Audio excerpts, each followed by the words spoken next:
today is not about insight. It's not about intellectual understanding. It's about training.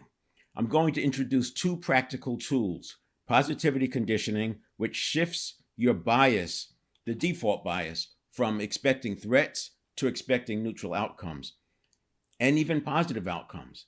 And I'll also introduce emotional modulation, an approach that happens so early in the sequence that the emotion doesn't get a chance to lodge and take over.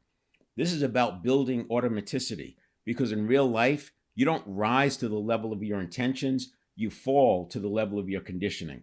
So today, we're going to practice the levers that return you to presence, keep you in regulation, and keep you in focus and engagement rather than fight or flight. So focus and engage is what we want. That's where agency comes from. Focus and engage, no matter what's happening around you. So let's jump in. I'll start with just a quick illustration to get us all on the same page, because I talk about the 7-step reset. Next week, I'll get into steps 4 through 6, which I tend to not talk about a lot.